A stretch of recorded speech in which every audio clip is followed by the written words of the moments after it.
Halo, jumpa lagi dengan saya di channel Asyanta. Dan pada kesempatan ini kita ingin mempelajari tentang PPDB online. Di sini akan banyak informasi karena kita akan mengulas, mereview tentang jenis dari PPDB online untuk SMK 2020 wilayah Jawa Tengah. Oke, kita langsung akan mulai. Jadi kita akan mereview petunjuk teknis penerimaan peserta didik baru untuk wilayah Jawa Tengah. Tapi khusus untuk ini kita akan mengulas tentang review dari PPDB SMK Negeri di Provinsi Jawa Tengah tahun 2020-2021 ya. Yang pertama adalah jalur PPDB SMK Jateng 2020 untuk jalur prestasi yaitu berdasarkan nilai rapot semester 1 sampai 5 SMP atau MTS atau yang sederajat, khususnya pada nilai pelajaran bahasa Indonesia, matematika, bahasa Inggris, dan IPA. Nilai kejuaraan yaitu nilai yang diberikan kepada calon peserta didik karena yang bersangkutan memiliki prestasi di bidang akademik atau non akademik yang diperolehnya pada jenjang pendidikan SMP, MTS atau sederajat. Jadi nanti nilai rapot dan juga nilai kejuaraan. Nilai kejuaraan ada pembobotan untuk berjenjang maupun tidak berjenjang. Jadi nanti ada perhitungan sendiri, nanti ada di belakang kita akan belajar perhitungannya. Ya. Terus jalur afirmasi. Jalur afirmasi itu paling banyak itu 20% dari daya tampung yang tersedia pada satuan pendidikan. Seleksi calon peserta didik pada jalur afirmasi memprioritaskan calon peserta didik yang merupakan putra-putri tenaga kesehatan dan tenaga pendukung yang bekerja di fasilitas layanan kesehatan yang menangani langsung COVID-19. Jadi pada kondisi seperti ini maka putra-putri dari tenaga medis maupun pendukungnya itu bisa supir ambulan dan juga calon peserta didik dari keluarga miskin dan calon peserta didik yang merupakan anak panti asuhan. Jadi ini yang untuk jalur afirmasi ya, untuk jalur afirmasi. Oke. Jangan lupa subscribe agar kalian bisa mendapatkan info lebih lanjut tentang info-info menarik tentang dunia pendidikan. Kita lanjut. Perubahan pilihan. Selama masa pendaftaran calon peserta didik, SMK negeri dapat mengubah pilihan ke SMA atau sebaliknya selama masih masa pendaftaran. Nah, jadi pilihan sebagaimana disebut pada pilihan 1, bagi calon peserta didik dari SMA mau pindah ke SMK atau sebaliknya diwajibkan melakukan pembatalan pendaftaran pada SMA dan atau sebaliknya. Jadi untuk merubah pilihan harus membatalkan dulu di sekolah pertama baru mendaftarkan pada pilihan yang lain ya. Daya tampung untuk SMK membutuhkan peserta didik dalam satu rombongan belajar dikalikan dengan jumlah rombongan belajar yang akan diterima. Jadi daya tampung itu rombongan belajar atau kelas dikalikan jumlah siswa dalam satu rombel atau rombongan belajar atau kelas. Untuk SMK itu satu rombel itu 36 ya, jadi tinggal dikalikan. Kalau sekolah tersebut membuka 10 rombel berarti 10 dikali 36 peserta didik, itu adalah daya tampungnya. Jumlah rombongan belajar pada satu pendidikan diatur sebagai berikut. SMK itu paling sedikit 3 rombongan belajar dan paling banyak 72 rombongan belajar dalam satuan pendidikan. Ya. Oke. Untuk pengumuman merupakan informasi kepada masyarakat yang memuat waktu pelaksanaan, persyaratan, pendaftaran, seleksi, penetapan seleksi, dan daftar ulang. Nanti satuan pendidikan atau sekolah harus memberikan informasi waktu pelaksanaan, persyaratan, pendaftaran, seleksi, penetapan seleksi, dan daftar ulang. Untuk pengumuman PPDB dapat diperoleh di website media sosial resmi satuan pendidikan. Jadi nanti satuan pendidikan atau sekolahan membuat pengumuman di media sosial atau di websitenya Dinas Pendidikan Provinsi Jawa Tengah maupun lewat website PPDB tahun pelajaran 2021 Pemerintah Provinsi Jawa Tengah dengan alamat ppdb.jatengprof.go.id. Jadi pengumuman nanti akan terus diberikan oleh satuan pendidikan maupun oleh dinas. Ya, untuk jadwal PPDB SMK Negeri. Ya, nanti tanggal 8 sampai 13 Juni itu harus sudah ada pengumuman. Dengan pendaftaran dibuka tanggal 17 Juni 2020 pukul 8 dan ditutup tanggal 25 Juni 2020 pukul 16 WIB. Evaluasi seleksi tanggal 26 sampai dengan 29 Juni 2020. Pengumuman hasil tanggal 30 Juni 2020 selambatnya pukul 23.55 WIB. Untuk daftar ulang tanggal 1 sampai dengan tanggal 3 Juli 2020 dan hari pertama masuk sekolah tanggal 13 Juli 2020 ya. Karena kondisi COVID-19 nanti bisa saja itu berubah, tapi rencana awal tanggal 13 Juli 2020 siswa sudah masuk semua. Ya. Apa tahu persyaratannya? Ya, persyaratannya yang perlu dipersiapkan yang nantinya akan divalidasi oleh panitia.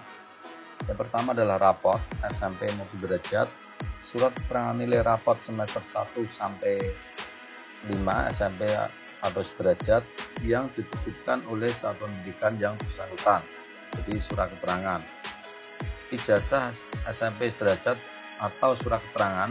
Ya, kalau ijazahnya belum keluar bisa surat keterangannya yang berpenghargaan sama dengan ijazah SMP atau ijazah program paket B.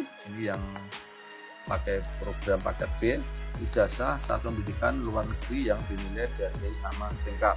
Jadi nanti ada surat keterangan kalau ijazahnya belum ada. Akta kelahiran dengan batas usia paling tinggi 21 tahun pada awal tahun pelajaran baru 2020. Batas usianya 21 dan belum menikah. Kartu keluarga atau surat keterangan domisili dari RT maupun RW. Piagam prestasi tertinggi yang dimiliki dan sesuai kriteria yang ditetapkan untuk jalur prestasi. Jadi bagi yang memiliki prestasi, piagam, sertifikat bisa dilampirkan. Kalau memiliki banyak itu bisa dipakai yang tertinggi. Bukti keikutsertaan dalam program penanganan kemiskinan dari pemerintah atau pemerintah daerah, yaitu KIP, PKH, dan bukti lain yang dikeluarkan oleh pemerintah daerah. Jadi harus dikeluarkan oleh pemerintah daerah. Terdaftar dalam hasil pendataan putra-putri tenaga kesehatan. Ini tadi yang jalur afirmasi untuk putra-putri tenaga kesehatan harus melampirkan surat keterangan. Nah, surat keterangan dari Dinas Kesehatan Provinsi yang bersangkutan khusus bagi calon peserta didik yang merupakan putra-putri tenaga kesehatan dan tenaga pendukungnya dari wilayah kerja di luar Provinsi Jawa Tengah dan masih tercatat sebagai warga Provinsi Jawa Tengah. Jadi jalur informasi khusus untuk putra putri dari Dinas Kesehatan. Surat pernyataan yang memberikan penjelasan tentang kondisi kesehatan calon peserta didik pada bidang-bidang keahlian, kompetensi keahlian tertentu. Jadi ini surat pernyataan sehat. Ya, ini cukup surat pernyataan. Nanti pada saat daftar ulang akan divalidasi. Lanjut, persyaratan kesehatan. Ya, bagi siswa-siswi yang ingin mengambil jurusan tertentu harus memperhatikan kesehatannya. Sehat pendengaran dan tidak buta warna itu untuk teknologi rekayasa, teknik informasi dan komunikasi, agribisnis dan agroteknologi, kemaritiman, pariwisata, energi dan pertambangan, seni dan industri kreatif. Ini adalah yang harus sehat pendengaran dan tidak buta warna. Kalau yang sehat pendengaran saja itu untuk jurusan bisnis dan manajemen. Yang tidak buta warna, siap pendengaran serta siap mulut dan gigi untuk jurusan program kesehatan dan pekerja sosial. Oke. Nah, bagaimana tata cara pendaftaran? Nah, langkah pertama, peserta didik atau wali murid membuka situs PPDB daring dengan alamat http://ppdb.jatengprof.go.id. Membuat surat pernyataan kebenaran dokumen, contoh dapat dilihat di situs PPDB. Melakukan registrasi akun dan verifikasi pendaftaran mandiri di sistem aplikasi PPDB. Jadi nanti bisa dilihat di aplikasi PPDB.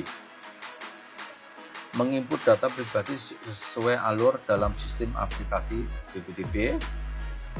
Setelah membuka web, terus mengisi dari alur sistem aplikasi PPDB.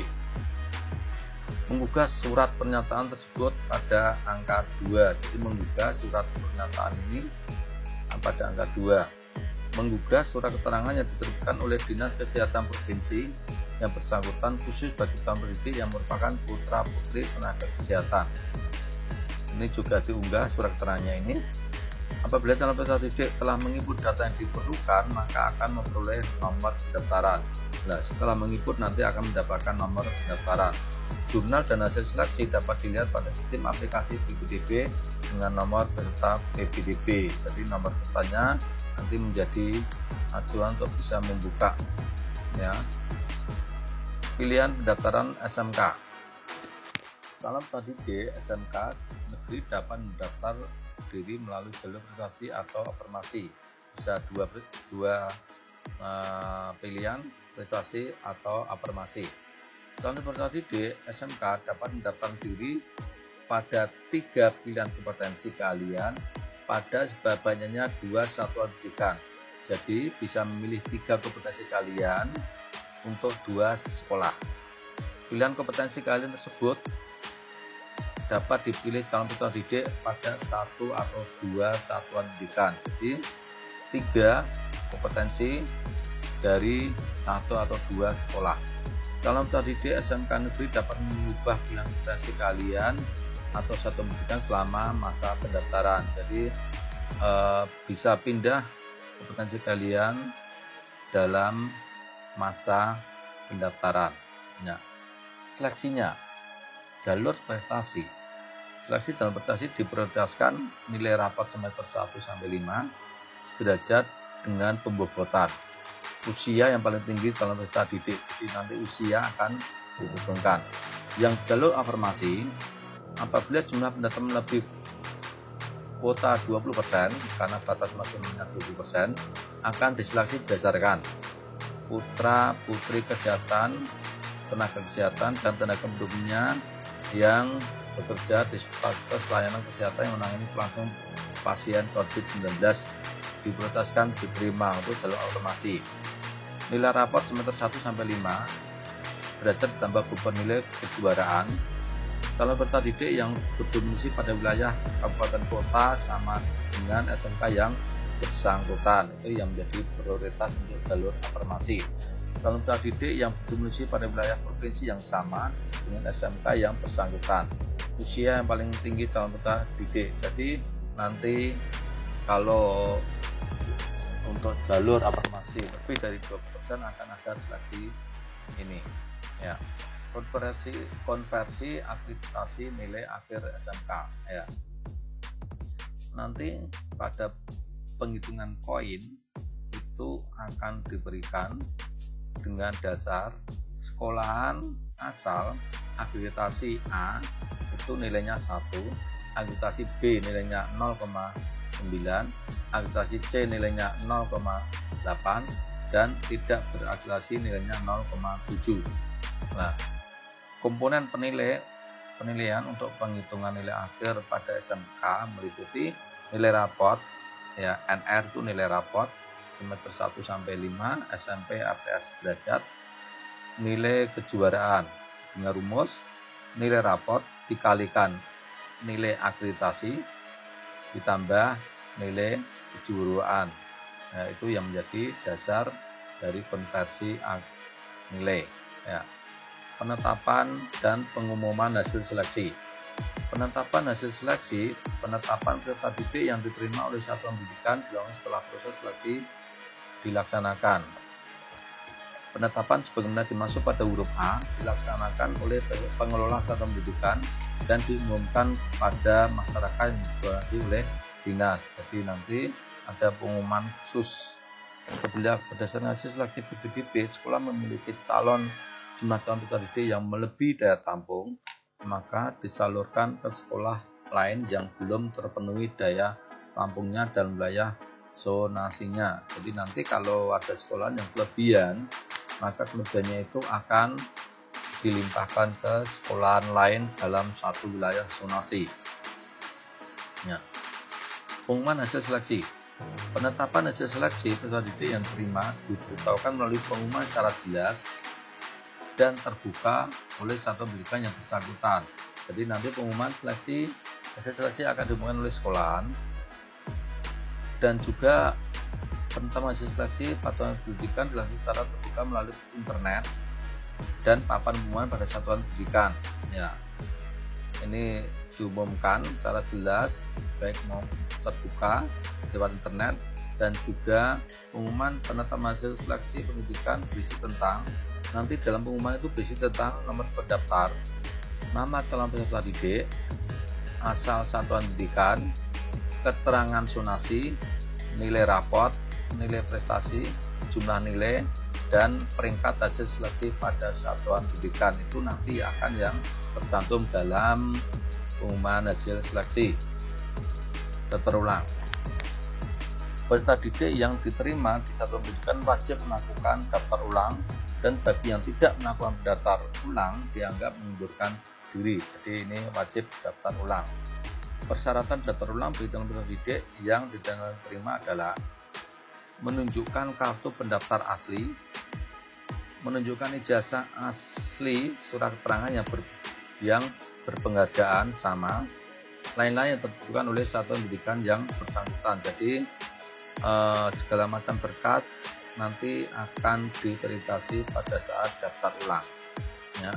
Ketentuan dan cara daftar ulang akan diatur lebih lanjut berdasarkan kondisi kedaruratan COVID-19. Jadi bagaimana nanti proses prosedurnya daftar ulang nanti akan diatur karena kondisi seperti ini bisa saja jadwal itu berubah. Oke, sanksi. Bagi peserta didik yang diterima, apabila peserta didik memberikan data palsu atau tidak benar, maka akan dikenakan sanksi pengeluaran oleh satuan pendidikan, meskipun yang bersangkutan terima dalam proses seleksi. Jadi nanti kalau datanya salah atau palsu, maka itu bisa dibatalkan atau dikeluarkan. Sanksi sebagaimana tersebut huruf A diberikan berdasarkan hasil evaluasi sekolah bersama dengan komite sekolah dan cabang dinas pendidik wilayah di masing-masing sesuai dengan ketentuan peraturan perundangan yang berlaku. Jadi nanti yang tidak sesuai datanya akan dikoordinasikan dengan komite cabang dinas untuk menentukan langkah selanjutnya. Bagi penyelenggara PPDB, Apabila penyelenggara PPDB tidak melaksanakan penyelenggaraan PPDB sesuai ketentuan akan diberikan sanksi sesuai ketentuan perundang-undangan yang berlaku. Jadi bagi pendaftar maupun bagi penyelenggara maka semuanya itu ada sanksinya kalau tidak sesuai dengan aturan. Pengendalian, pengaduan dan evaluasi. Pengendalian. Masyarakat berhak melakukan pemantauan dan pengawasan PPDB pada masa suatu pendidikan agar pelaksanaan sesuai dengan peraturan yang telah ditetapkan. Dinas wajib melakukan tindak lanjut apabila terdapat pengaduan atas hasil pemantauan dan pengawasan yang dilakukan masyarakat. Jadi masyarakat berhak untuk mengawasi, memantau jalannya PPDB. Ya. Bagaimana cara pengaduan?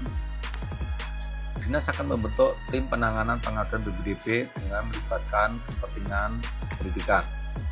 Tim penanganan pengaduan membentuk sekretariat unit pengaduan masyarakat (UPM) dan disosialisasikan ke satuan pendidikan.